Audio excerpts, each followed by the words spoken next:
very blessed and grateful to have Barbara Borax here to join us.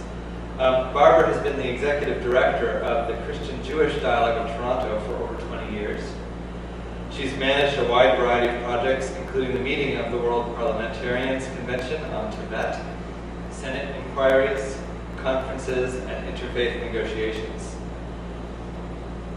Barbara indicated in her introduction that she's learned that for dialogue to be effective, you have to be willing to acknowledge that a different point of view might make sense. And to that, I would also add that as I was extending this invitation to Barbara, and she was very graciously accepting, I said, it might be a small group. And her response to me was, dialogue is always better in small groups. And so I've asked her to speak a bit about the work of the Christian-Jewish Dialogue in Toronto, as well as this event that's coming up on October 8th. So, Barbara.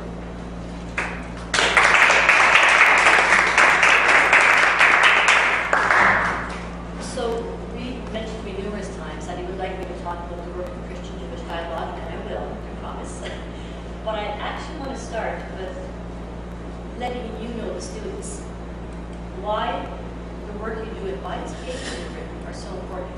And they actually have a tie to reality outside of academia. And this is where I want to start. The Pope Francis, when he was in Cuba, he said in the following statement: service is never ideological, for we do not serve ideas, we serve people. That statement can be tied directly to the Gershon and Roza Lewkowicz prize. Because Renée Levcovitch's parents, they suffered at the hands of individuals which led to a society which put ideologies ahead of people. That same idea of ideologies being put ahead of people has existed throughout history, but you can see it very strongly right now in the times we live in. And it's not just religious ideology that can be extreme. It can be environmental, it can be political, it can be economic. It's whenever the people who are meeting to discuss these ideas are putting the idea ahead of the people. So how do we work against that? How do we transcend that? Well, I'd actually start by reading a small line from David Acorn from your paper. Again, I want you to analyze between the work you're doing and how it affects the world of there. He wrote, by keeping himself and his students open to the progress of thought and the progress of hermeneutics, Ben Sira was not giving the Torah a second-class status, but rather protecting it from being locked into one era of time and imprisoned in one historical context. I want to rephrase that slightly and give you an example of why that's relevant. Has anyone heard of the Global Center for Pluralism or the Mosaic Institute? These are two large institutions that are working in the area of pluralism, of supporting pluralism, working for pluralism, of studying why Canada is working as a pluralistic country. Well, guess what? They don't want to touch religion. They don't like religion. They don't want to bring religion to the table because frequently the people who are managing, they identify religion as being extremist. They don't understand that religion has, as you alluded to, David, a historical and timeless moral core and a message that can transcend ideologies. So the work you're doing here, what you're saying to groups like the Mosaic Institute and the Global Center, excuse me, you've forgotten something. That it's not just extremist ideas for religion or anywhere else. It's the moral, timeless authority that we have to bring to the table. There's another paper written here. I just very quickly went through it, so I apologize if I don't reach everyone's. On the poetry. And is this student wrote that here? No. She's not. Well, she wrote, furthermore, it is not only through the content of his poem that Kalachuri transcends boundaries, but through his presentation. And I may be taking her words out of context slightly, but what she's talking about is the use of words, the process, and the structures of the words and how they affect us. And I was mentioning to Reed that one of the speakers coming in for our conference is doing a major project, the Brookings Institute in the States, which is one of the big think tanks, about defining words and how we use them in a new pluralistic context. So the same reference is made. So I just want to let all the students know that the work you're doing here, even though you may think it's academic and you think it's theoretical, it's not. You're creating a moral basis, an idea basis to social policy decisions. That's where it should go. So congratulations to all of you for doing that. David, great paper. And that's a bit of a segue to the work of Christian-Jewish dialogue. A bit of a history. It started in the mid-60s.